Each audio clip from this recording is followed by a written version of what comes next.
Hoje é domingo, dia 30 de julho de 2023. Somos do Centro Rosa Cruz de Campinas, São Paulo, Brasil. Nessa reunião de estudos do conceito Rosa Cruz do Cosmos, continuaremos o estudo dessa maravilhosa obra, que também é a base dos ensinamentos Rosa Cruzes, no novo modelo onde detalhamos terminologias Rosa Cruzes utilizadas no texto sob estudo, a fim de tornar mais fácil a compreensão e, ao mesmo tempo, solidificar os nossos conhecimentos da filosofia Rosa Cruz. Abordaremos terminologias no assunto Atividades da Vida, Memória e Crescimento Anímico, parte 4. Iniciaremos nossa reunião de estudos elevando as vibrações do nosso ambiente por meio da oração do estudante Rosa Cruz. Oração do estudante Rosa Cruz. Aumenta o nosso amor por Ti, ó Deus, para que possamos servir-te melhor a cada dia que passa. Faze com que as palavras dos nossos lábios e as meditações dos nossos corações sejam sempre agradáveis à Tua presença. Ó Senhor, nossa força e nosso Redentor. Prosseguiremos fazendo primeiramente a leitura do texto.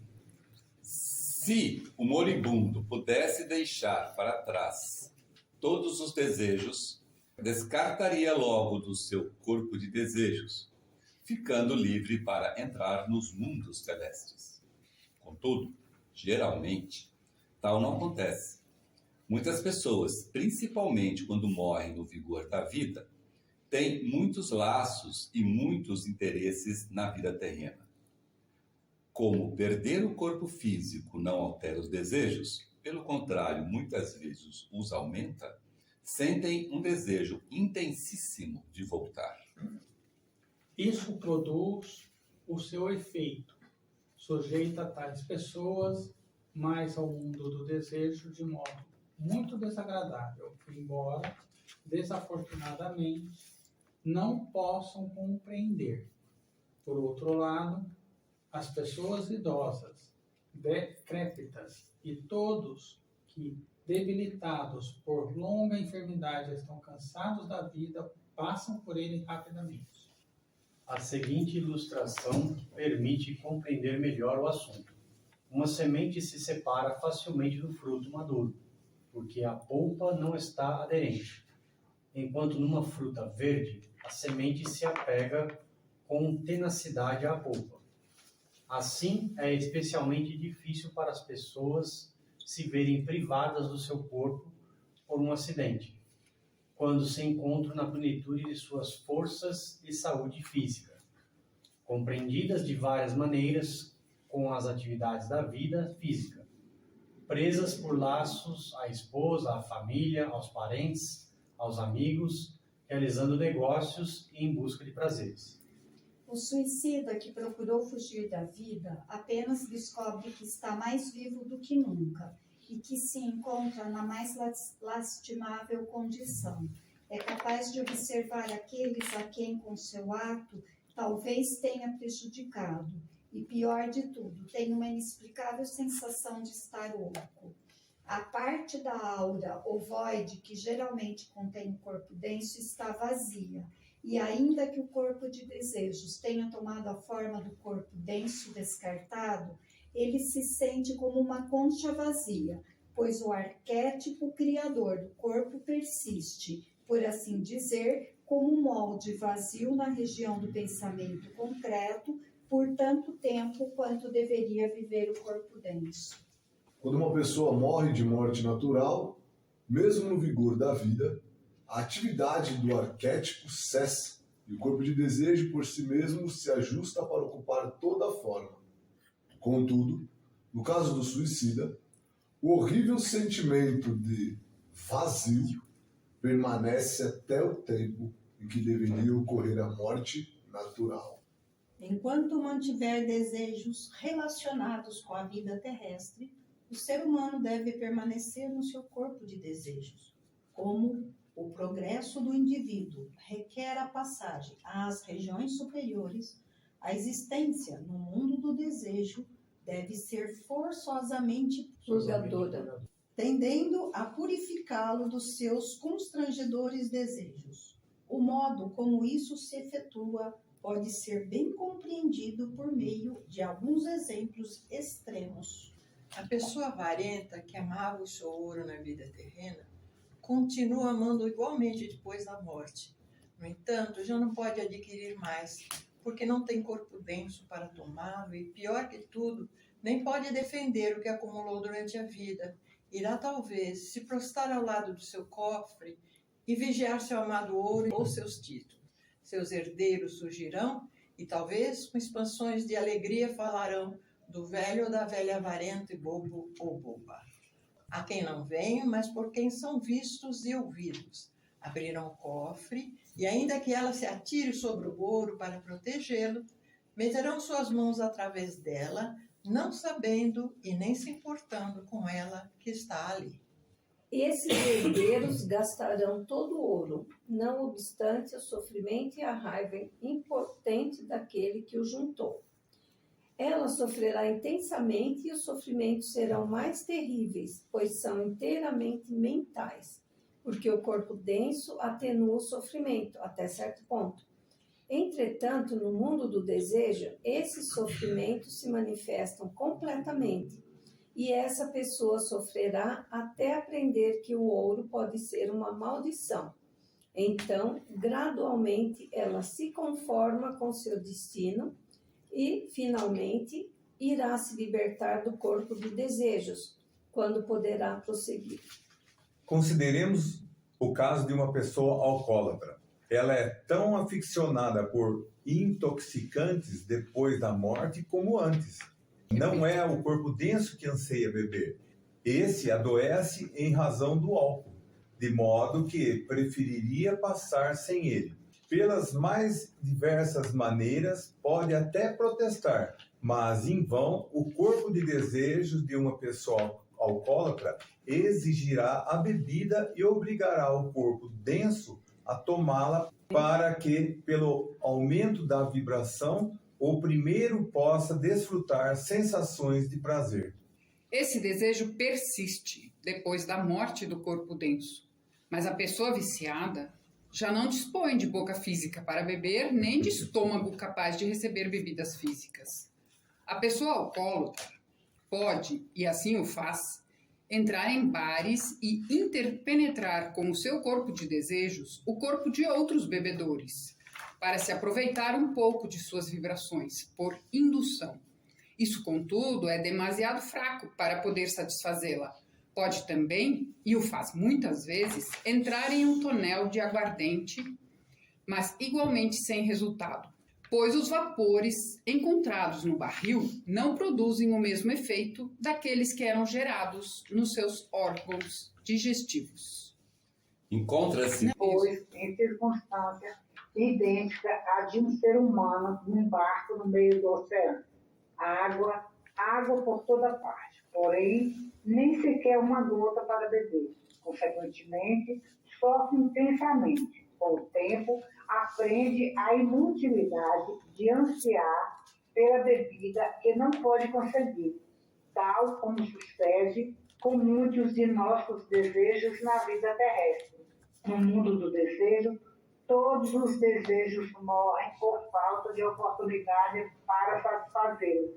Assim, quando a pessoa alcoólatra, expurgado do seu hábito, está pronta para deixar o estado purgatorial e ascender aos mundos celestes. Vejamos assim que não há nenhuma deidade vingativa que tenha criado o purgatório ou inferno para nós, mas sim que fomos nós próprios que os criamos com nossos maus atos e atos, da intensidade dos nossos desejos, o tempo e o sofrimento necessário para a sua expurgação. No caso acima, a pessoa alcoólatra nada sofreria se perdesse seus bens materiais, pois se os tinha, a eles não se apegou. Quanto à pessoa avara, tão pouco lhe causaria o menor sofrimento ver-se privado de bebidas alcoólicas. Pode-se até assegurar que não lhe importaria absolutamente se não existisse o mundo uma só gota de álcool. Contudo, ela se preocupou, isso sim, com o seu ouro, e a pessoa alcoólatra com a bebida. Assim, a infalível lei dá a cada um aquilo que necessita para se purificar dos seus maus desejos e hábitos. Esta é a lei que, simbolizada pela gadanha da segadora, a morte, diz: o que o ser humano semear, isso também colherá. É a lei de causa e efeito, que regula todas as coisas nos 3 mundos e em cada reino da natureza, físico, moral e mental. Por toda parte atua inexoravelmente, ajustando todas as coisas e restabelecendo o equilíbrio, onde quer que o menor ato tenha produzido um distúrbio. O resultado dessa atuação da lei pode se manifestar imediatamente ou tardar anos ou vidas inteiras. Porém, algum dia, em algum lugar, far-se-á a justiça e a equivalente retribuição. O estudante deve notar, de modo especial, que o trabalho da lei é inteiramente impessoal. No universo não existe nem recompensa, nem castigo. Tudo é resultado da lei invariável. A ação desta lei será elucidada completamente no próximo capítulo, onde a veremos associada a outra grande lei do cosmos, que também opera na evolução do ser humano. A lei que agora consideramos é a lei de consequência. No mundo do desejo, ela age purificando ou purgando o ser humano de seus desejos inferiores, corrigindo as debilidades e vícios que retardam seu progresso, fazendo-o sofrer da maneira mais conveniente a esse propósito.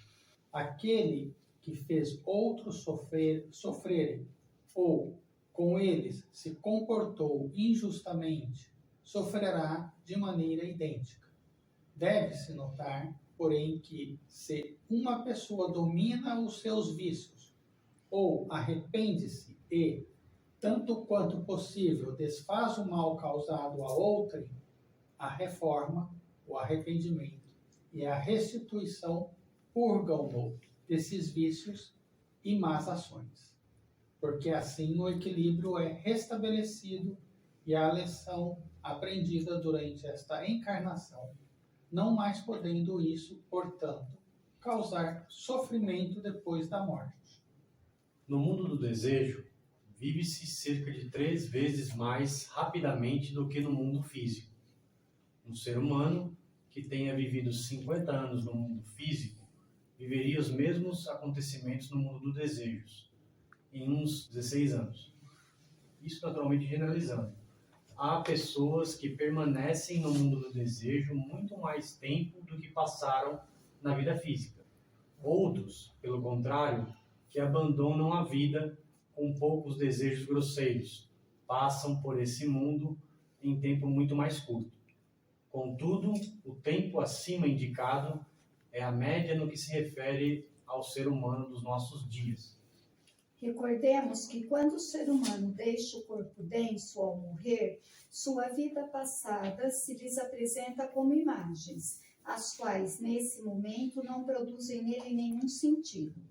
Durante a sua vida no mundo do desejo, as imagens também se desenrolam para trás, como antes.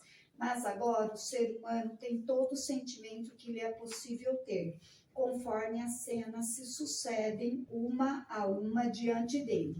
Cada incidente de sua vida passada é revivido quando chega o ponto em que tem ofendido alguém, ele mesmo sofre a dor que a pessoa injuriada sofreu. Vive todas as tristezas e sofrimentos que causou aos outros. E aprende quão dolorosa é a mágoa e quão duro é suportar a tristeza que causou. Além disso, fato já mencionado, o sofrimento nesse mundo é muito mais intenso porque ali o ser humano não tem corpo denso para atenuar a dor. Talvez por isso a duração da vida ali seja reduzida a 1/3, para que o sofrimento possa perder em duração o que ganha intensidade. As medidas da natureza são maravilhosamente justas e certas. A outra característica peculiar a essa fase da existência pós-morte, intimamente relacionada com o fato já referido de que a distância é quase nula no mundo do desejo. Quando um ser humano morre, parece-lhe crescer imensamente em seu corpo vital até adquirir proporções colossais. Essa sensação não se deve ao fato de que esse corpo cresça realmente. Na verdade, ele não cresce.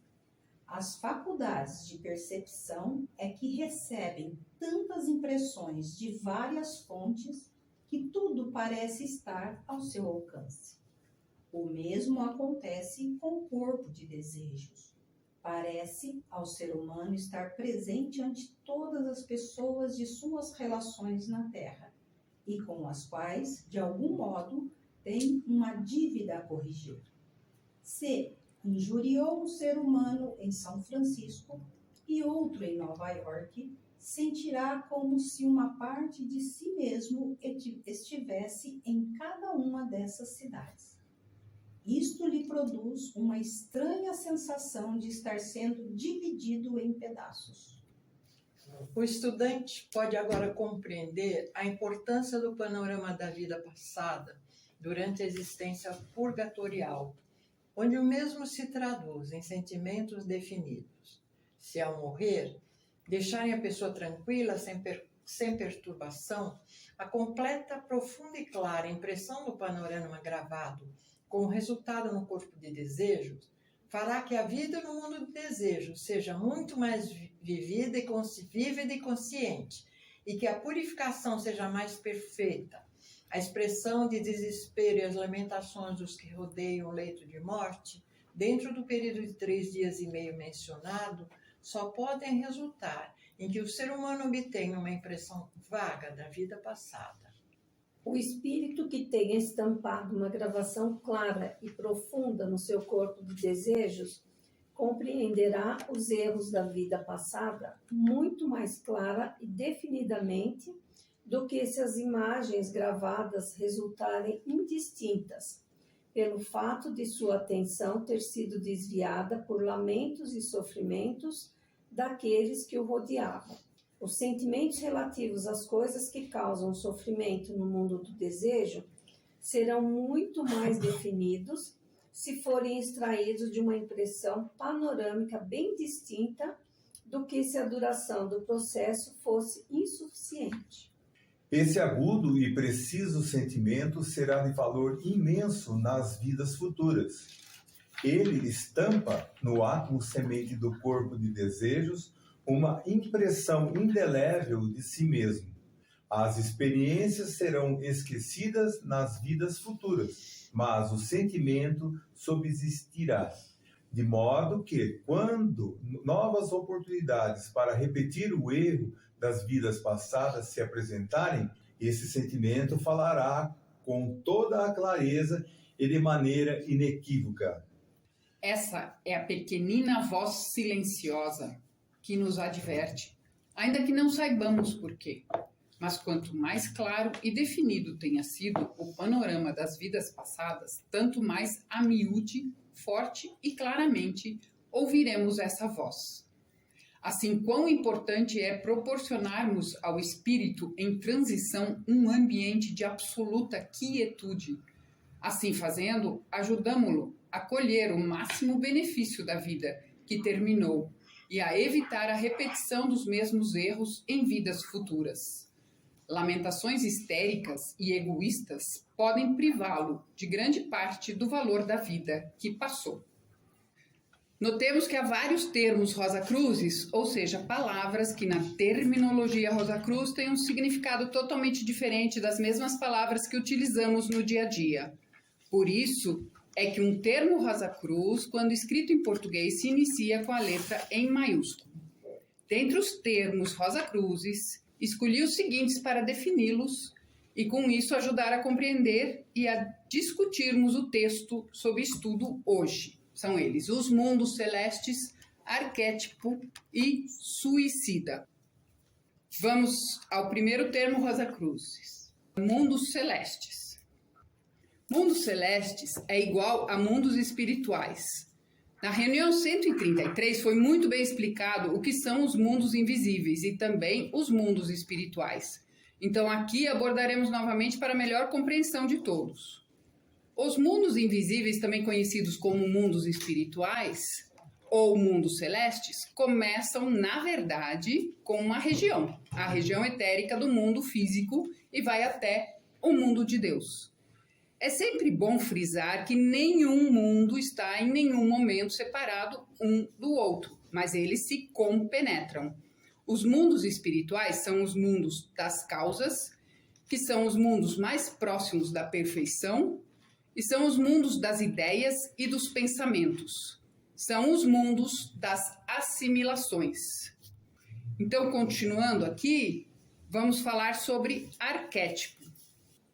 Na quarta região do pensamento concreto são encontrados os arquétipos de todas as formas que se manifestam aqui no mundo físico. Lá, porém, todos os objetos sólidos da Terra aparecem como cavidades vazias, de onde o som de uma nota-chave básica é continuamente emitido. Um arquétipo é uma cavidade oca, cantante e vibrante, que vive, move-se e cria, da mesma forma que um aparelho mecânico produzido pelo ser humano trabalha sem ter compreensão disso. Engraçado, eu tinha a visão de arquétipo, que era um projeto arquitetônico. Por exemplo, a Maga pode falar disso maravilhosamente bem. Então, o arquétipo para mim era um projeto, era planta. E olha como é totalmente diferente, cara. Era uma maquete, era tipo, na melhor das hipóteses, uma maquete. Esse é o arquétipo, isso. Aí você dá um totalzinho ali e ele sai funcionando. Nossa, olha que diferente que é, na real.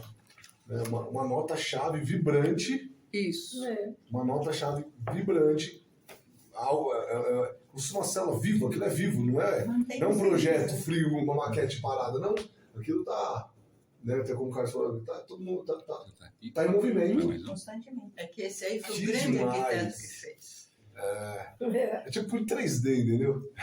Isso. Continuando aqui, então, em aparência é algo parecido com um molde de gesso aqui nesse mundo.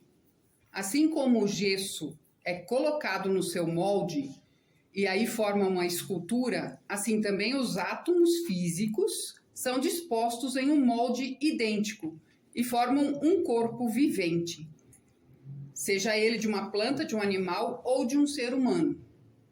Cada arquétipo emite um tom harmonioso musical, e é esse som que atrai e modela os átomos físicos. Como já foi dito, a evolução prossegue em harmonia com os ritmos da escala musical. O tom de um astro, em particular, ao qual um ego está sintonizado, estabelece a nota-chave do arquétipo. E mais tarde, quando a matriz do corpo vital é colocada pelos anjos do destino dentro do útero do corpo da mãe, que espera o bebê, é ajustado para a mesma nota-chave musical que soa no arquétipo. Olha que interessante aí, ó. Vamos dar uma paradinha para explicar. Tudo isso daí é vibração. Tudo isso são frequências, tá? Então, o si, o lá, o fá, o mi, o ré são frequências, são notas musicais. Você pode tocar no piano, pode tocar no violão. Aquele som que você ouve é uma vibração. Ela é medida, inclusive, né? 400 Hz, 450 Hz, 200 Hz, aquelas coisas todas, certo? Então, são vibrações. Só que são vibrações não na região química do mundo físico. Porque na região química do físico, a gente não vê a vibração, a gente escuta. Certo? Se eu der um dó aqui, você escutar um dó. Se der um lá, é um lá. O toque do telefone, por exemplo, é um lá, né? Então, você escuta. Lá nas regiões etéreas, nas regiões superiores, no caso aí, na quarta região do pensamento concreto, você vê a vibração, que é o arquétipo. Então, você vê. Se você for lá e ver com a visão do mundo do pensamento, você vê o arquétipo. O arquétipo, além de você ver, ele fala para você o que ele é. Você não precisa descrevê-lo, ele se descreve para você. Então, você está vendo aquela vibração. Então, por isso que aquele arquétipo é um ser vivente. Ele não é um molde de gesso, estou fazendo aqui, né? Mas é um molde, se fosse um molde de gesso falante, entendeu? Né? Então, isso é importante, é diferente. E isso, ele é sincronizado, ou ele é harmonizado com a nossa nota-chave que vibra aqui, ó, na base da medula oblongata, ou bulbo raquidiano, certo? Fica bem aqui no pé da cabeça aqui, vai. Né? Então, ele vibra com essa nota-chave que está aqui. Então, é harmonizado, é sincronizado, é sintonizado com essa nota-chave, entendeu? Então, por exemplo, eu posso ter uma nota-chave em Fá maior, né? Normalmente, quando o registro da vida é Júpiter, certo? E aí, eu posso ter uma nota-chave harmonizada, tipo em Lá. Eu posso construir um corpo vital que me vibra em Lá. Só que é o Lá harmonizado igual acorde, né? Para quem toca o instrumento, sabe que você toca uma nota ou você toca um acorde. Tem acordes harmônicos e acordes desarmônicos, né? A questão, onde que entra os anjos de destino nessa brincadeira aí? Os anjos destinos, eles são responsáveis por nos ajudar a renascer aqui. Então, eles são anjos, então eles são especialistas em éter, mas são, obviamente, para fazer esse trabalho, eles entendem de arquétipos e vibrações muito mais do que nós, né? Então, por exemplo, aí no caso desse exemplo que foi dado, quando ele coloca a matriz do corpo vital, ou seja, o átomo semente do corpo vital no útero da mãe, como está escrito aqui, esse átomo semente do corpo vital, ele está sincronizado ou em sintonia ou num acorde harmônico ao arquétipo nosso que nós criamos. Os arquétipos eles ficam todos na quarta região do pensamento concreto. Tá? Nós vimos isso na reunião, né? Então, se você quiser ver arquétipos de qualquer coisa que foi criada, você vai lá no quarta região do pensamento abstrato, quarta região do pensamento concreto, que é do mundo do pensamento, né? E você vai ver os arquétipos de tudo lá. Arquétipos de tudo. Aliás, é um método de aprendizagem, tá? As lições, por exemplo, quando você é irmão leigo, ou adepto, ou irmão maior, você tem lições para você aprender, que é o quê? Funcionar conscientemente na quarta região do pensamento concreto para você ter acesso aos arquétipos, para você entender o que é arquétipo, entendeu? Até para consertar. Um arquétipo, quando para de vibrar, tudo abaixo dele morre. Tá? Enquanto ele estiver vibrando lá, você pode matar o que você quiser aqui, a Elia vai explicar bem, que o arquétipo continua vibrando, certo? Ele só acaba, tudo abaixo dele acaba quando ele para de vibrar, quando ele morre. Quando eu estou no cone sombrio da lua, não tem mais arquétipo. Porque você não tem mais átomo semente, você não tem mais nada. Você não tem mais nada. Mas essa coisa é interessante porque é o seguinte, ele liga a música, as notas musicais que estão na sua esquerda, como fundamental à criação de qualquer coisa que você cria, que depois se envolve de matéria, entendeu? Tipo assim, esse meu óculos aqui, ó, ele tem uma vibração sólida, mas é uma vibração. Ele tem uma nota musical. Tanto é que ele tem uma nota musical que é aqui que está aquela coisa que nós já estudamos, que se eu conseguir tocar exatamente a nota-chave dele de maneira destrutiva, eu quebro ele, como acontece quando um cristal, né, de copo, quando um cara tem uma potência de voz, ou uma mulher que tem potência de voz, ela consegue quebrar um cristal, porque ela toca a nota-chave do cristal destrutivamente. Construtivamente você cura, destrutivamente você destrói. É a mesma nota. Quando você passa na ponte também, né, Max? Isso, é a mesma nota, tá? Mesma nota musical. Isso, que quando um exército está atravessando a ponte, eles têm que diminuir o compasso ou mudar o compasso, porque se eles podem destruir a ponte.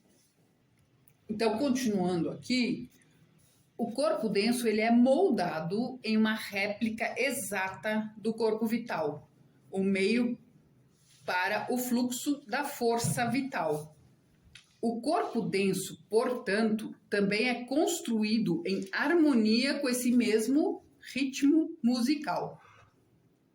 Quando esse fato é reconhecido, torna-se claro como a relação harmoniosa do ego com os seus corpos significa saúde e como uma dissonância entre ela e seus veículos produz a doença.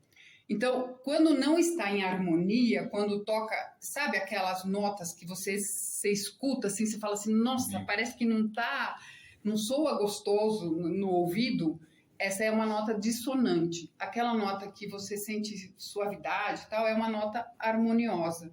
Então, é nesse sentido, se tiver em harmonia, nós estamos em saúde. Se tiver dissonante, nós vamos ficar doentes. Isso você pode experimentar tocando no instrumento, né? No instrumento você faz acordes harmoniosos e acordes desarmoniosos, né? Então, quer dizer, você não precisa ser mestre em música para tocar, é só vocês experimentarem.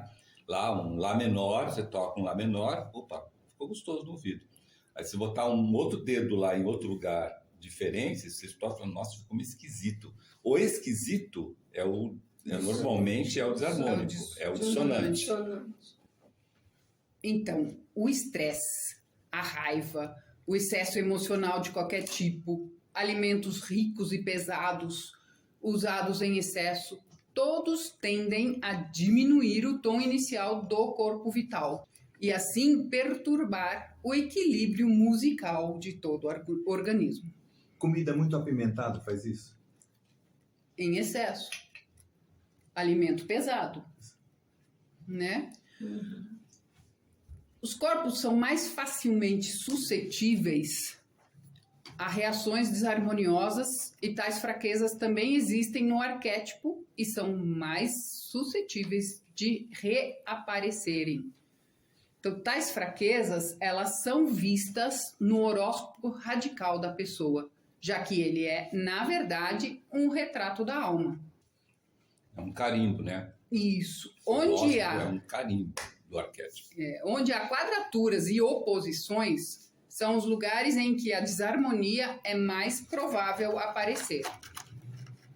Uma análise científica de todos os fatores envolvidos aponta para a natureza de uma doença mental ou física que é suscetível de se manifestar. Lembrem-se, no entanto, que o Cristo interno despertado pode elevar o ser humano acima dessas linhas que causam tal desarmonia. Muito bonito. Certo?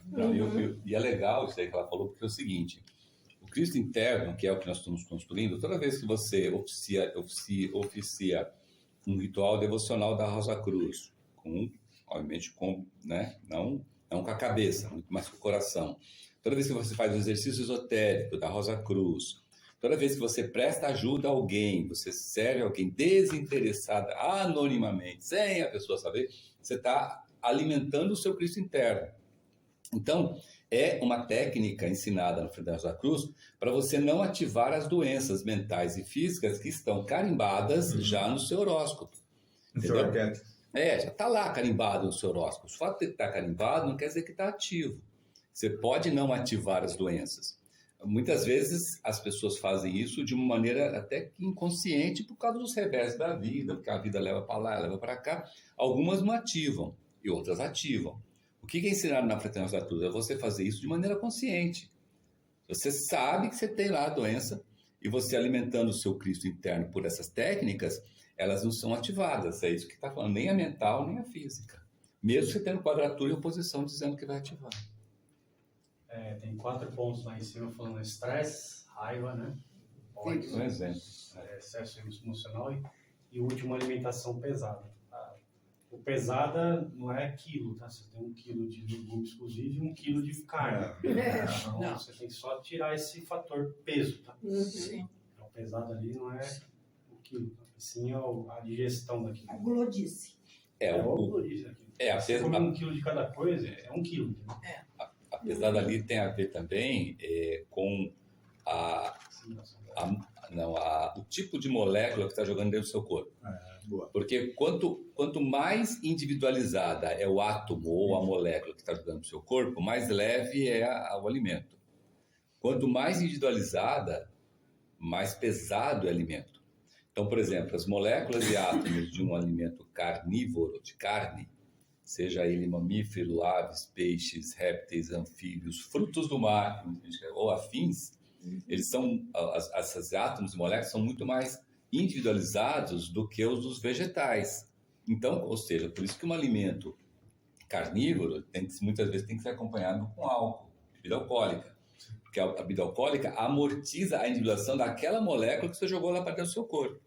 Tanto é que se você não fizer isso, depois dá um sono do caramba, você tem que se retirar para dormir, porque o seu corpo denso extenuou-se, né? Então você tem que sair, o corpo vital tentar abafar aquela besteira que você fez, certo? Se você faz N vezes, ele de repente não aguenta mais e estoura em várias partes do seu órgão. A pessoa usa o termo, nossa, comi demais, estou pesado. Então. Essa é a sensação.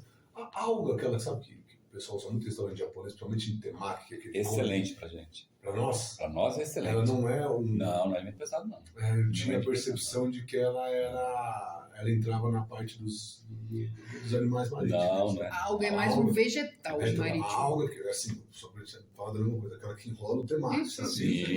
É um vegetal. Porque para nós, por exemplo, comida japonesa, com shiitake, você tem um cardápio maravilhoso. Excelente pra gente, maravilhoso. E não é pesado, são extremamente leves. É papel, né? Que chama nori. Alga nori. Isso é muito bom. Um outro ponto que a Ellen mencionou aí, só fazendo uma analogia, se a gente, quanto mais próximo a gente estiver, por exemplo, aqui de uma luz iluminando aqui, é uma situação. Quando você vai se afastando cada vez mais dessa luz, mais longe você vai estar ficando de uma vibração e de uma claridade. Você vai ficando cada vez mais difícil de conseguir entender e enxergar todo o contexto, o espectro de tudo que está ao seu redor. Inclusive, você está se afastando da saúde. É como se estivesse afastando da saúde. Ou seja, por isso que a gente tem que buscar a Deus, a luz. Porque quanto mais próximo dele, maior é a sua vibração de maneira positiva. Em detrimento do oposto. Quanto mais a gente vai se afastando aqui da luz, só estou dando um exemplo aqui da luz de uma lâmpada, mais escuro vai ficando o contexto da nossa vida cotidiana. A gente vai estar indo na nossa vida cotidiana, bem caminhando ali, sem enxergar, sem compreender, sem entender o porquê das coisas, porque você não está vendo. É só uma analogia. Isso. Exatamente isso. Isso é o interno. O próximo termo, Rosa Cruz, é o suicida. Nós vamos começar com um exemplo de uma situação de eutanásia, tá? Porque a eutanásia é um tipo de suicídio planejado, com antecedência e com consentimento dos entes queridos, normalmente. Comecemos então. Eulália era uma senhora ativa que não parava em casa. Aos 63 anos, ela perdeu o marido. Dali em diante, sua vida mudou. Era vista pedindo a Deus que a levasse logo. Foi acometida de uma osteoporose e ficava cada vez mais tempo na cama, definhando, gemendo de dor. Com os anos, perdeu a lucidez e passou a confundir até os rostos mais familiares. Teve que começar a usar fraldas. E chorava com a humilhação de depender dos parentes para tudo. Matriarca de uma família de médicos, Dona Eulália foi bem assistida. Aos 75 anos, seu quarto se transformou em um leito de hospital. Ela passou a se alimentar por sonda, a receber soro. Suplicou a um dos filhos que, se ficasse em forma vegetativa, que tirasse-lhe a vida. Até que entrou em coma, vítima de mau funcionamento dos órgãos e da alimentação insuficiente. Um dia, um dos médicos da família observou seus reflexos e concluiu que, embora o coração continuasse batendo firme, a respiração não desse sinais de fraqueza, Dona Eulália jamais se recuperaria do coma. A profissão lhe dava acesso a medicamentos controlados e ele conseguiu morfina.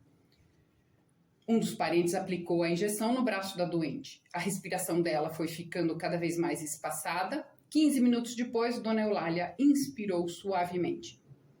Nunca mais soltaria o ar. Do ponto de vista de uma única vida, ok. Mas à luz do renascimento e da lei de consequência, vamos ver aqui. Existem 3 aforismos Rosacruzes importantíssimos sobre a eutanásia. Não podendo criar sequer uma partícula de barro, não temos o direito de destruir nem a forma mais insignificante, que dirá o nosso próprio corpo, o templo de Deus. Não podemos escapar às nossas dívidas. O sofrimento que se abate sobre nós é necessário para ensinar-nos uma lição ou suavizar nosso caráter. O único meio de encurtar o sofrimento é por meio do esforço descobrir por que nos encontramos numa condição que nos traz tanta amargura. Vamos ver o trabalho que dá para construir os nossos corpos e mente para um novo renascimento. Temos o arquétipo dos nossos corpos, denso, vital e de desejos, e a mente. E também temos o átomo semente de cada um desses veículos, ajustados para a mesma nota-chave que soa no arquétipo. Quando uma pessoa morre, não necessita mais do seu corpo denso. O corpo vital, que também pertence ao mundo físico, retira-se pela cabeça, deixando o corpo denso inanimado. E quando uma pessoa morre de morte natural, mesmo no vigor da vida, a atividade do arquétipo cessa e o corpo de desejos por si mesmo se ajusta para ocupar toda a forma. Agora, o suicida, que procurou fugir da vida, apenas descobre que está mais vivo do que nunca e que se encontra na mais lastimável condição. É capaz de observar aqueles a quem, com o seu ato, talvez tenham prejudicado. E pior que tudo, tem uma inexplicável sensação de estar oco. A parte da aura ovoide, que geralmente contém o corpo denso, está vazia. E ainda que o corpo de desejos tenha tomado a forma do corpo denso descartado, ele se sente como uma concha vazia, pois o arquétipo criador do corpo persiste, por assim dizer, como um molde vazio na região do pensamento concreto, por tanto tempo quanto deveria viver o corpo denso. No caso do suicida, o horrível sentimento de vazio permanece até o tempo em que deveria ocorrer a morte natural. A filosofia Rosacruz é contra a eutanásia, seja de qualquer tipo, inventada pelo ser humano. À primeira vista, e desde a perspectiva das pessoas não versadas nos ensinamentos do ocultismo, a eutanásia parece possuir considerável apelo para ser recomendada. A maioria das pessoas, ao ver um animal sofrendo agonias e sem esperança de cura, é acometida prontamente pelo instinto humanista de acabar com seu sofrimento e surgem as perguntas: por que não deveríamos fazer o mesmo pelo nosso semelhante, homens e mulheres? Por que deveríamos deixá-los vivos em sofrimento excruciante, talvez por meses ou anos, quando sabemos que eles não têm chance de restabelecer sua saúde, que estão buscando e desejando a morte para terminar com a sua dor? Parecem, do ponto de vista comum, clamar por aquiescência. Contudo, quando temos o conhecimento da lei da consequência e estamos seguros de que colhemos aquilo que semeamos, se não nessa vida ou em uma futura existência, o tema aparece sob uma visão diferente. Nós não podemos fugir dos nossos estritos deveres. O sofrimento que nos é dado é necessário para ensinar-nos uma lição ou abrandar nosso caráter. A única maneira para encurtar esse sofrimento é por um esforço em compreender por que estamos em condições que nos traz dor. Se for câncer de estômago, então como abusamos desse órgão? Por uma superingestão de comida de natureza não conveniente ao nosso organismo? Temos estado alimentando nossa falta de consciência com emoções egoístas ou pensamentos negativos? Nosso coração está nos causando problemas? Quantas vezes perdemos a cabeça e enfurecemos-nos como loucos, colocando tremenda tensão nessa parte do corpo? Ou existem outros órgãos do nosso sistema fraco e debilitados? Podemos ter certeza de que, tanto nessa vida como em uma prévia, temos vivido de maneira a que os efeitos encontrem manifestação em nossos alimentos físicos particulares. De outra forma, não deveríamos estar sofrendo agora, e quanto mais rápido aprendermos a lição de cor e começarmos a viver uma vida melhor, mais em harmonia com as leis da natureza que respeitamos, mais rápido o nosso sofrimento cessará. Está sempre em nosso próprio domínio alterar condições, embora naturalmente não possamos remediar de um dia aquilo que levou anos ou vidas para ser destruído, mas certamente não existe outra maneira pela qual uma cura permanente possa ser efetivada. Mesmo que agora, pela supressão da lei que condena a eutanásia, ou como é erroneamente chamado de morte por misericórdia, o sofrimento seja abreviado, podemos estar certos de que a pessoa tão pronta deixe seu corpo e renasça em um novo veículo, terá tendência a desenvolver a mesma doença da qual escapou de forma indireta. Então, assim, não nos iludais, de Deus não se zomba. O que o homem semear, isso colherá. Eu tenho uma dúvida porque tem uma diferença entre eutanásia e suicídio. O suicídio, eu tenho a intenção de tirar a minha vida. Então, eu posso deixar dizendo assim, eu não quero sofrer, e se eu chegar lá... Mas a eutanásia, ela é praticada pelo terceiro. Isso. Que está praticando um assassinato. Isso. E você, Então, e você que autorizou, você que autorizei. Daí não é um, daí é um assassinato. Não, é isso que eu procedimento. estou falando. Só para a gente Nos não hospitais. confundir eutanásia com suicídio. Não, mas a eutanásia, por porque lei, aqui, para mim, não, a eutanásia, por lei, você tem que autorizar. Você tem que autorizar. Por lei. Em países como a Holanda, por exemplo, só se faz a eutanásia se a própria pessoa assinar um documento dizendo eu quero pôr fim à minha vida, porque daí tira a responsabilidade do médico, mas não tira a responsabilidade do médico, porque ele continua sendo um assassino. Ele continua. Quero contar uma coisa, isso foi muito legal você trago esse tema. E assina se não está autorizando o médico de matar. Então. É. Tem um amigo que quebrou o pescoço e a C6 e a C7, 2% de chance de andar. Voltou.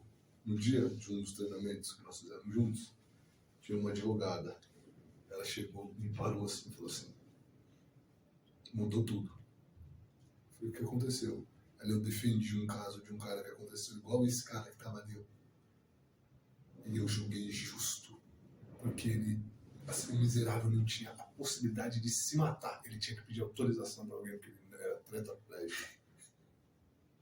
E eu lutei pelo caso dele, porque na minha visão, ele não valia mais nada. Não. Na minha visão.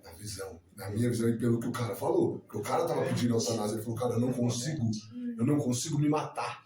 Eu sou um inválido, eu não posso mais nada. E aí, palavras dela, aproximadamente. E hoje eu vejo esse cara aqui contando a história. Uhum. E, tipo, você via que assim, tava assim. Mas é o que a Ellie falou, né? Se você não acredita em vida, nas próximas vidas, se você acredita só nessa vida, tá tudo certo. Tá certo. Tá certíssimo. Nessa vida, Racionalmente tá certo. certo. Então fala assim, você acredita em outras vidas? Não, então você está certo. Você está certo. Porque se eu acredito só nessa vida, eu falo, eu acredito só nessa vida, não acredito em nenhuma outra vida. E eu já não consigo fazer mais nada nessa vida. Então tá bom, qual o problema? Então, mas eu continuo Vejo com problema. uma dúvida. Porque se eu digo que eu não quero ser um vegetal, que é o que aconteceu ali no caso dela. Ela já tinha tido a morte cerebral. E aí, nós aqui falamos que a gente também não deve querer a ressuscitação. Ela já tinha tido. Isto é... Não, pera um pouquinho. Você está misturando as coisas. Então, é isso. A eutanásia é necessário alguém injetar alguma coisa em você para você partir. Okay. Não é só desligar a máquina. Não é só desligar. Isso, acho que é legal ficar você autoriza alguém, você autoriza e fala assim, olha, se eu tiver uma situação tal, faça eutanásia, pratique eutanásia. A eutanásia inclusive é um conjunto de, não sei se você já viram eutanásia, é um conjunto de injeções. Não é chegar lá, dar uma porrada na cabeça e matou, não é assim não. Tem uma injeção, depois tem outra injeção, depois não sei o quê, papi. É um processo, entendeu? Não é um... Não é enfiar a faca no coração. Isso. Em países onde isso é permitido por lei, acontece toda uma sessão de despedida com a família. Prepara-se. Não é o velório, é meio que uma festa de despedida, ou é meio que, sabe, conversas de despedida. É todo um processo que eles fazem para depois a pessoa ir lá para o seu quarto separado e tal, e aí o médico vai injetar essas coisas. Isso é eutanásia. Outra coisa é o seguinte, se você chega e fala assim, olha, eu quero assinar um papel dizendo o seguinte, se chegar a um certo ponto e tiver que me ligar em aparelhos para eu ser mantido em aparelhos, eu não quero. Então tá bom. Isso é um direito. Isso é um direito, isso não é eutanásia. Isso não é eutanásia. Isso é eutanásia. Isso é um direito que você tem. Automaticamente você já não sozinho, você já não suporta. Você vai morrer mais esse sozinho. fardo. Você vai morrer sozinho. Não é isso não. É porque você se admite o seguinte, olha, porque esse é o método natural de morrer. Gente, qual é o método natural de morrer? Vamos conversar aqui primeiro assim. O que vocês acham? Qual é o método natural de uma pessoa morrer? Eu vou colocar físico, os funcionamentos. Então, como é que é o método? Se for em idade avançada, a pessoa vai definhando aos poucos. Vai falindo os órgãos. Os órgãos vão falindo, automático, vão falindo. Vão cristalizando, né? Não, vão falindo. Por exemplo, se você tem uma doença crônica no rim, nos dois rins, você tem uma doença crônica nos dois rins, crônica, certo? Chega um certo momento que eu falo assim, ó, você só vive se você ficar preso a uma máquina de hemodiálise 24 horas por dia. Esqueci. Qual a outra opção? Outra opção é os seus rins falirem e você morrer. Se não tivesse a máquina de hemodiálise, qual seria a morte? A falência. Falência natural. Natural dos rins. Entendeu? Então, qual que seria, volta a pergunta, qual seria, inclusive com a falência dos rins normal, daria tempo tranquilo de você gerar o panorama, porque você não vai ter preocupação, não vai ter nada te cutucando lá, te cutucando, te enchendo o saco lá e perturbando totalmente o panorama de vida. Porque lembra, o panorama de vida só passa direitinho se o corpo do moribundo estiver intacto, ninguém mexendo, ninguém fazendo nada. Você imagina você numa sala, aí o nego pica, tira, e você está indo embora, pica, tira. O que vai acontecer com os panorama de vida? Perdeu. Entendeu? Então, a morte tem que ser um processo natural, mas porque a morte não é nada mais nada menos do que a troca de uma vida terrestre para uma vida celeste. Carlos. Para nós que acreditamos nisso, a morte é apenas uma mudança de roupa. Olha, eu estou de roupa assim, vou de roupa assado. Pronto. Carlos, existe uma especialidade agora na medicina relativamente recente, que é assim, não é eutanásia, é o contrário, é cuidados que se tem com pessoas que estão já condenadas à morte, e no período é tratado com a dor, com cuidados, com psicólogos. Muito interessante, eu estava me interessando. Isso é um direito, né, do ser humano, aliviar todo o seu padrão psicológico, emocional, físico também, né, aliviar a dor, aliviar... Para luto ali, né? Se você tiver uma grana muito boa, certo? Vão tentar colocar tudo quanto é máquina, procedimento, etc e tal. Se não tiver grana, você morre natural.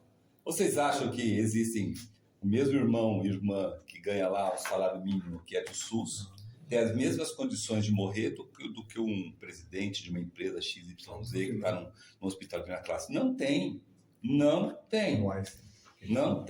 E pode ter certeza. Isso eu vou falar uma coisa com certeza. O irmãozinho lá, a irmãzinha lá, pobre, que está lá num quartinho de qualquer ciência e tal, e morre desse jeito, tem uma morte muito mais natural, muito melhor do que aquele outro lá que tenta, temos uma máquina nova que chegou não sei aonde, temos uma droga nova que colocando aqui vai te dar... Mas é uma indústria, gente. É uma indústria de bilhões e bilhões de reais, entendeu? Então, prestem bem atenção. Quando a gente morrer, escolha tentar morrer, se Deus assim nos der a bênção, de uma maneira mais natural possível. Porque a morte não é nada, gente, pelo amor de Deus. Agora, por exemplo, o irmão suicida, o irmão se suicidou. Meu ponto de vista pessoal, é um covarde. Sim. É um covarde. Sim. Porque ele escolheu o panorama de vida lá em cima, no terceiro do céu. Ele escolheu, ninguém escolheu por ele.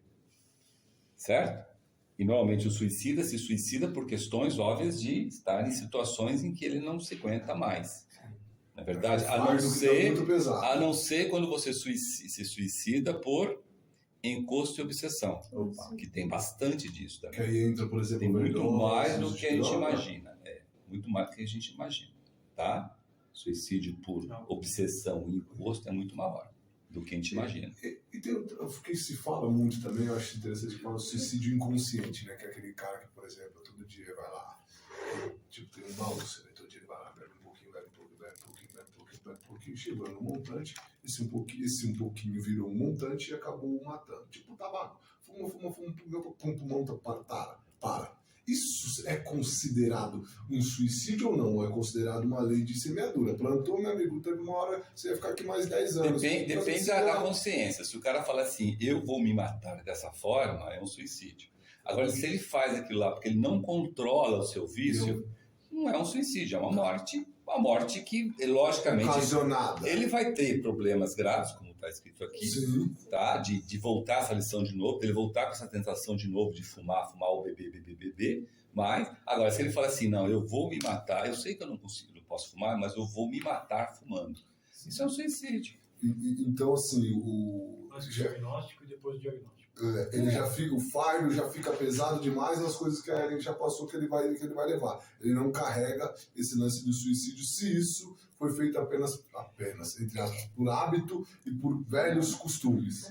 Resumido. Isso, mas aí a gente vê que quem, por exemplo, tem o vício da bebida, que simplesmente fica tão apegado que quer mergulhar dentro de um tonel de bebida, que quer... Então ele também tem a sua tortura. Ele já quer mais, porque imagina, ele até as duas. Sim, mas tanto é que ele não é um suicida, que ele não fica no estágio que mostrou. Não fica oco. Porque, por exemplo, quando você morre porque você não conseguiu controlar um vício, né? O arquétipo para de ir. Vem cá. A pergunta é o que eu vou falar para vocês. Por que quando você tem um vício como esse de uma bebida, ou bebida alcoólica, ou de cigarro, e você mesmo não sabendo que você não pode, você fuma ou bebe, até morrer? Certo? Por que você não é considerado um suicida? Porque é uma lição a ser aprendida e você tem que usar da sua vontade para dominar. É uma lição. É uma vontade dele, do ego. Se você morre por conta disso, é bem entrando no que o nosso dia estava falando. Esse foi o que ocasionou, mas você não é considerado um suicídio. Por quê? Tem um motivo. Motivo assim... Por uma questão de que aí eu vou colocar aqui, o mote seria o desejo. Era se libertar... Não faz sentido. Ele veio com essa tentação e não conseguiu se libertar. Mais ou menos mesmo isso. Sendo um vício. E o suicídio? Ele veio com a tentação e não conseguiu se libertar do suicídio. Ele não aguentou o tranco. Aí eu digo que ele não aguentou o tranco. Ele achou que foi pesado demais. Falou, cara, quer saber? Vou resetar, não aguento. E aí você falou do covarde, certíssimo. No caso daquela amiga nossa lá, que ela está com câncer de pulmão e continua fumando todos os dias. Não vai ser um suicídio. Ela fumou a vida inteirinha. Agora, o diagnóstico veio de câncer de pulmão, fez quimioterapia, fez tudo. E ela falou, eu vou continuar fumando. Decidida. E ela está definhando, ela continua. Ela tira aquele aparelhinho que ela carrega com ela assim, né? Agora, por que não é considerado? Agora complicou, porque se ela teve... Aí a astrologia Rosa Cruz explica, né? Quando você pega um tema de uma pessoa, ela tem várias tendências de várias coisas, inclusive de morte. Certo? Você olha lá, como eu sempre falo para vocês. Quer saber como você vai morrer? A tendência está no seu tema. E quando você vai morrer? Está no seu tema. Está tudo lá. Graças a Deus, a obtenção desse conhecimento exige outras qualificações que não só o intelecto, porque senão eu ia começar a vender por aí. Sim. Né? Com tranquilidade. Tranquilidade. Né? Mas está lá. Teria muito mais suicidas também. Também, está lá, certo? Então acontece o seguinte, a tendência de você morrer porque você não conseguiu dominar um vício, está lá. Está muito clara. A tendência de você tem uma tendência muito forte, isso porque os astros que vão te empurrando para o precipício vão estar muito mais fortes no seu tema, adversamente falando. Lembra a astrologia diária que eu ponho lá? Sim. Então, aquela força dos astros que eu ponho, ela é importantíssima para a interpretação astrológica. Pouca gente usa, mas é importantíssima. Graças a Deus, pouca gente usa. Mas tá, tudo lá. Então, tá lá. Então, você sabe aonde a porca torceu o rabo na sua vida. Então, muitas vezes você não quer ver, mas tá lá. Certo? Tá lá. Então, o que acontece? A pessoa sabe, ela deveria saber, o tá lá, que tem uma tendência muito forte de a pessoa, como acontece com essa nossa irmã, de, olha, você vai ter problemas e não vai conseguir controlar o vício de cigarro, e vai chegar a um certo ponto tão forte, que mesmo você sabendo que você vai morrer, você tem a tendência de tal coisa, né? Logicamente, muitas coisas na vida antes já veio nas espirais oportunidade de se livrar por N motivos. Já teve oportunidade, e ela não, certo? Livre-arbítrio, concorda? Agora, eu nunca vi na minha vida um tema que mostrasse que a pessoa teria grande chance de se suicidar. O suicídio é uma desistência, né? Não, o suicídio não é uma desistência. Não é uma desistência? Não é uma desistência, é uma covardia. Não é desistência. Desistência é uma coisa, covardia é outra. Qual que é a diferença? Tem uma diferença muito grande entre desistir e ser covarde. É muito grande isso daí. Cara, você me pegou. É muito grande. Você pode desistir de uma coisa, não da vida sua, mas de qualquer coisa. Você pode desistir porque você se sente incompetente, aquela coisa. Você desiste temporariamente, porque depois precisa de ajuda, etc. E tal. Você pode desistir. Covardia é quando você fala assim, eu tenho tudo o que eu posso e não quero. Não quero. Vou ferrar todo mundo, não quero. Não interessa, não quero. Vou cruzar o braço aqui. Tenho toda a competência e não quero. Sou covarde. Como, por exemplo, um irmão que vem com todos os talentos para, por exemplo, ser um excelente cirurgião. O cara vem com todos os talentos, cabeça do cara. Puta, essa parte de cirurgião, de parte de biologia, de médico. O cara é assim, sabe? Ele tira 10 em tudo. O cara que ele veio nesse mundo para ser um excelente cirurgião, para fazer diferença, para mudar até o patamar de cirurgias. E o cara fala assim, não quero, eu vou sair pela vida aqui. Não quero. Você é marceneiro. Não quero, você é marceneiro, você é qualquer coisa. Eu vou viajar pelo mundo, não quero nem saber disso. Ele é covarde, isso é covardia, porque ele está estragando a ter o destino de muitas outras pessoas que poderiam beber dessa fonte dele. Ele estragou tudo. Os anjos de destino dão um trabalho do cão lá para fazer a mudança de destino. Fala assim, putz, botei o cara lá e o cara... Entendeu? Botei o cara lá, o cara escolheu lá no terceiro céu, ele escolheu, ele falou o que ia fazer, ele, amarramos todo esse destino. As pessoas que vão ajudar, agora eu não quero. E pode não querer, é livre-arbítrio. Isso é covarde. Isso não é resistência. Só para descartar, se não quer, ele sabe que ele pode. Ele sabe que ele pode. Ele tem que ter essa consciência que ele sabe que ele pode. Exatamente. Aí é covardia. Aí é covardia. Porque se ele tiver... Aí é covardia. Tá? Um suicida, ele sabe que ele pode resolver ou sair da situação. Tanto é que muitos dos suicidas fazem o quê? Ele suicida sozinho? Não. Ele escreve uma carta de despedida. Ele quer ferrar uma pessoa, ele quer ferrar a outra, ele quer fazer show. Opa! Por que uma pessoa quer pular dentro do chá na hora de rush? Pra chamar a atenção de Tá aí no todo jornal. mundo. Porque é covarde. Ela é covarde, ela quer, tipo assim, eu sou covarde, eu vou fazer esse negócio, vou ferrar todo mundo, eu sou covarde, eu vou fazer um estrago. Entendeu? Isso é covardia, isso não é resistência. Culpa, né, para alguém. Deixar culpa para alguém, como a Ellen falou, escreve uma carta dizendo, eu estou fazendo isso porque meu pai me abusou de mim sexualmente, minha mãe fez isso, meu irmão não sei o quê, minha irmã... Bota a culpa em todo mundo lá. Isso é covardia. Muito mais forte do que só desistência. Muito mais forte que a desistência. Desistir, perde covardia. Eu desisto da minha vida, mas não me suicido. Eu posso desistir da minha vida e não me suicidar. Posso vir um andarilho. Posso ir para o deserto. Eu vou para o deserto e vou caminhar no deserto até morrer. Eu desisti da minha vida, mas não me suicidei. Eu vou morrer por inanição. Por circunstâncias. Por circunstância, tá, mas não é suicídio. Quando a gente fala também de, né, quando a gente entra no padrão vício, né, eu me preocupo, penso muito nisso. Porque, por exemplo, aí a gente fala muito da parte alcoólica, falando da parte de droga. E quantos outros vícios a gente pode trazer? Sexo. Tudo que mexa com emoção na parte de...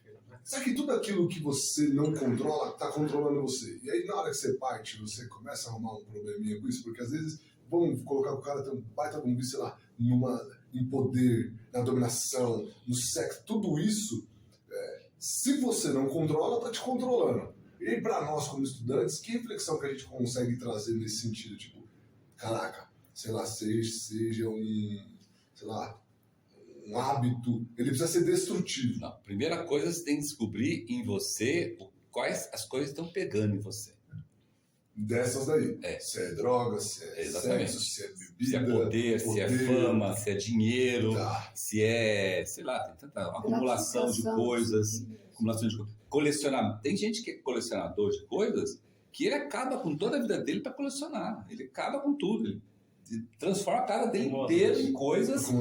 Entendeu? Eu sou colecionador de qualquer coisa, lá de chaveirinho, de bolinha, de caramba 4. Você olha assim, pô, o cara tem um problema mental, não é um problema mental dele, é um problema de desejo. É tratado como um problema mental, mas não tem nada de mental, é desejos, é um corpo de desejos gigante.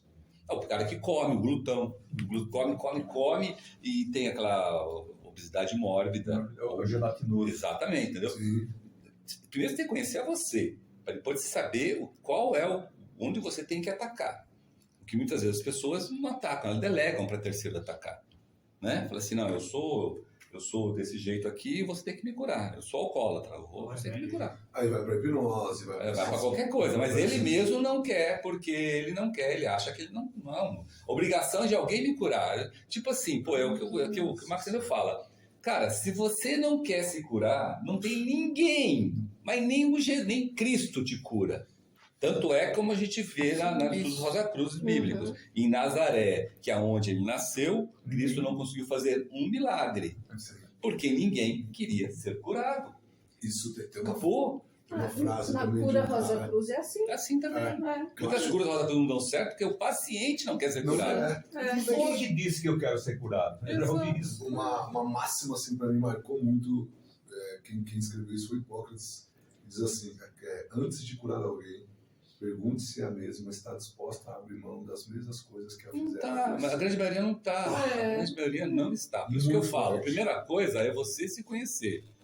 E aí, em cima de você se conhecer, você sabe onde o calo aperta. Não tem ninguém que sabe. Agora, se você quer, ajuda tem. Agora, se você não quer, não tem como ajudar. Mas a ajuda precisa começar por você, precisa começar por uma ação tua. Qual que é a ação? É diminuir, é evitar, é que acontece hoje, gente, as melhores pessoas, elas não querem, porque elas preferem se remediar. Tem remédio. Tem remédio para tudo. Então, vai atrás de remédio. Vai atrás de remédio. Remedia. O que é remediar? Você toma aquele remédio, passou a dor, passou minha perturbação, passou essa... Mas vai voltar. Porque toma você não foi medida. Para poder beber. Exato, vai voltar. Nessa vida vai voltar ainda. Né? Como a Ellie falou aqui.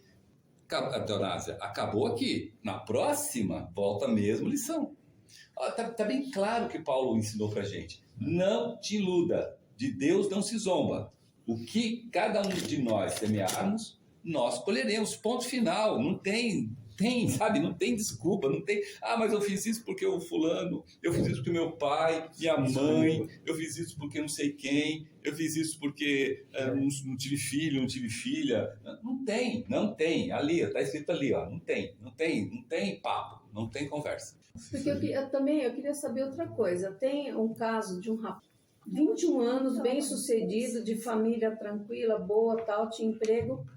Chegou do emprego, comeu lá com a mãe, com o pai, aí daí a pouco o pai foi dormir, ele ficou com a mãe assistindo um filme, a mãe foi dormir, ele pegou um cinto, foi lá na área deles e se enforcou.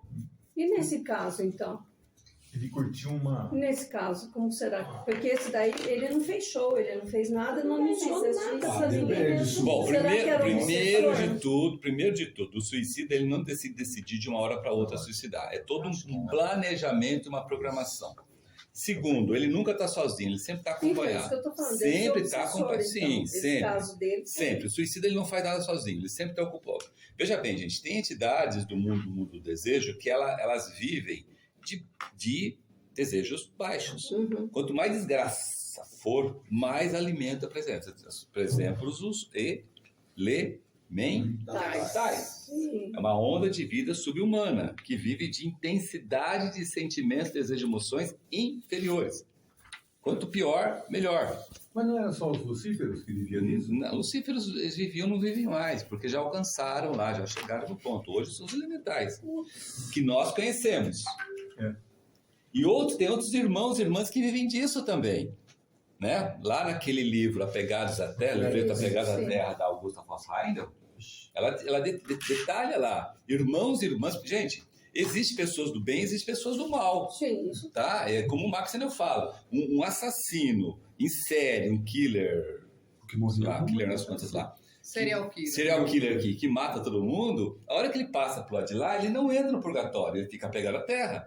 E ele fica, da mesma maneira que o avaro quer se mergulhar em dinheiro, o alcoolista, o alcoólatra, que se satisfaz lá com o eflúvio do álcool quando alguém bebe, a pessoa que gosta de matar, o serial killer, adora quando ele vê outro, ele consegue ver o outro matando, porque toda essa onda de ódio, de raiva, do seu sofrimento e tal, para ele é assim, uma satisfação. Ele fala, continuo com essa mesma satisfação que eu tenho, entendeu? Por quê? Porque ele tem um corpo de desejo, que na verdade não é um corpo de desejo, isso é um corpo de pecado. E ele muitas vezes induz o outro também. Sem dúvida, porque ele satisfaz disso, ele fica, gostoso esse negócio, entendeu?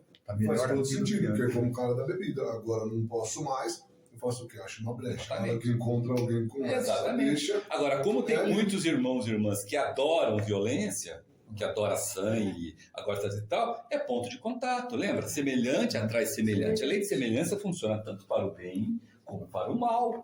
Então, se você fica vibrando naquela lá, tem gente que adora no MMA, sangue, nossa, começou a jorrar sangue, que legal, começou a jorrar sangue, que legal, no boxe, né, no jiu-jitsu, tem claro que quando o outro chega lá e quebra o braço, nossa, vibrou, quebrou o braço do outro. Gente, isso aí chama elemental, chama esses irmãos e irmãs apegados à terra.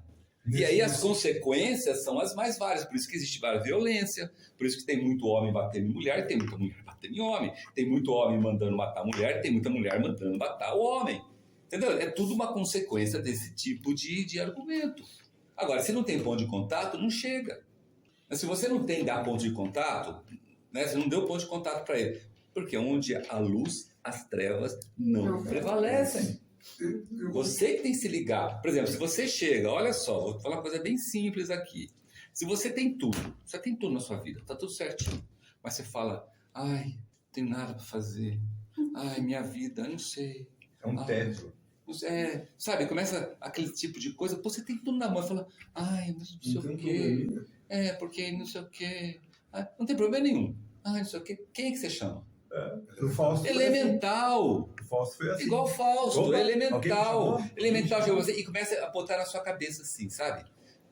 Olha, você tá assim, porque o fulano, a fulana não liga para você. Você tá assim porque... Outras pessoas falam assim, porque o Beltrano fez um trabalho para você e você tem que desmanchar esse trabalho.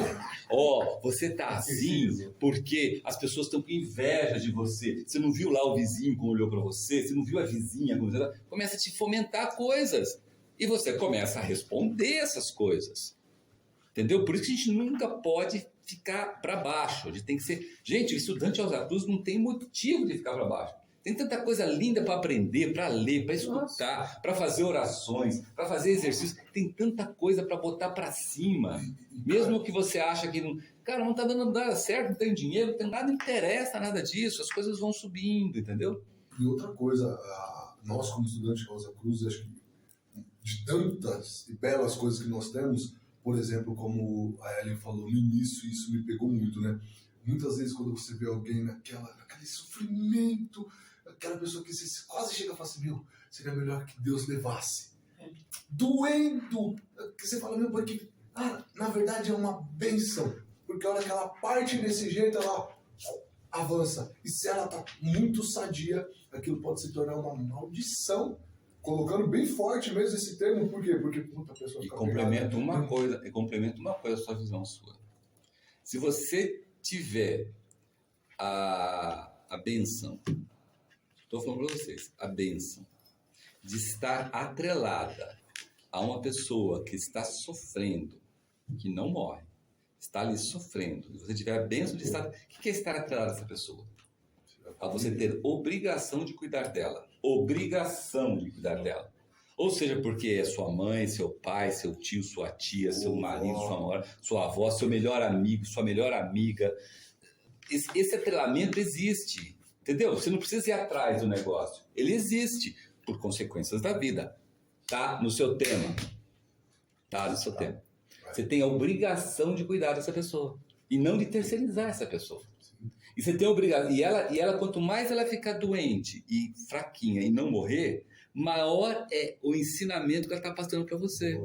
De compaixão, de paciência, de servidão e principalmente de amor. É didático, né? Porque esse amor que você destila nesse momento, você não tem intenção nenhuma. Você não tem sem intenção nenhuma àquela pessoa. Entendeu? E se você chegar e falar assim, ai meu Deus, leve essa pessoa, você está sendo extremamente ingrato e está gerando um destino maduro desse tamanho, mas desse tamanho, entendeu? Porque na realidade nesse seu pedido está embutido uma astúcia trans dizendo o seguinte, me livra desse cara, me livra essa porcaria aqui, não estou aguentando mais essa pessoa, ela está fedendo, não aguento mais trocar a fralda, tem que ficar limpando a merda que ela faz, levando xixi para não sei aonde, tanta coisa legal para fazer, eu estou aqui, 24 horas essa porcaria aqui. Essa sua oração está sendo traduzida por esse monte de coisa que eu acabei de falar. Entendeu? E tem muita gente que faz isso. Terceiriza. Casa de repouso. Pede para ir embora. Abandona. Entendeu? Não vai visitar, nem sabe como é que tá. Isso. Entendeu? É o pior. Sendo que nós, do Rosa Cruz, nós temos duas oportunidades. A gente pode visitar em corpo denso, a gente pode visitar em corpo vital. É só a gente querer. Entendeu? Agora, a questão é o seguinte, você tem lá um parente muito querido seu, maravilhoso, fantástico, que tá ruim lá na Conchinchina. E você tá aqui. Certo? Ele tá ruim lá, e você tá aqui. Então vou largar tudo e vou lá. Não é assim, gente. Também tá errado. Se ele tá lá na Conchinchina e você tá aqui, faça oração por ele, ajude ele do jeito que precisar. Liga pra ela e fala assim, gente, tá precisando de alguma coisa aí? Tem alguma necessidade física, coisa e tal? Mas não precisa largar tudo aqui lá. Não é isso. Tem muita gente que faz isso também. Não é isso. Aí você está sendo de novo astuto. Porque você quer o quê? Você quer mostrar o quê? Aparecer, autopiedade. Olha como a pessoa desapegada, largou tudo e foi lá. Aí chega lá, né? Vai cuidar da pessoa lá. Já morreu. Não, fica lá cuidando da pessoa e usufruindo desse benefício maravilhoso. Não é assim também. Por isso que eu falo, é atrelado. Acontece na sua vida. Você está lá. De repente a pessoa começou a ficar ruim, você está do lado dela, você tem que cuidar, né? Tem muita gente que faz isso não bota lá no asilo, né? Joga no hospital. Se você falar isso com meus irmãos, eles vão falar, ele vai querer mais dinheiro do que os outros. Aliás, isso acontece muitas vezes. Não, porque eu só para terminar, isso acontece muitas vezes. A pessoa lá tem a herança, aí a pessoa encosta na outra. Ai, isso aqui. Então, duas coisas. Não permita que isso aconteça com você. Não permita. E não permita isso que aconteça com as pessoas queridas que estão à sua volta. Então, para terminarmos essa reunião, nos preparando espiritualmente para oficiarmos o ritual de serviço devocional, que hoje é o de cura, vamos rezar a oração Rosa Cruz. Oração Rosa Cruz. Não te pedimos mais luz, ó Deus. Não olhes para ver a luz que já existe. Não te pedimos canções mais doces, senão ouvidos para ouvir as presentes melodias. Não te pedimos mais força, senão o modo de usar o poder que já possuímos. Não mais amor, senão habilidade para transformar a cólera em ternura. Não mais alegria, senão como sentir mais próxima essa inefável presença. Para dar aos outros tudo que já temos de entusiasmo e de coragem. Não te pedimos mais dom, amado Deus, senão apenas senso para perceber e melhor usar os dons preciosos que já recebemos de ti. Faze que dominemos todos os temores, que conheçamos todas as santas alegrias, para que sejamos os amigos que desejamos ser, para transmitir a verdade que conhecemos, para que amemos a pureza, para que busquemos o bem, e com todo o nosso poder possamos elevar todas as almas, a fim de que vivam em harmonia e na luz de uma perfeita liberdade.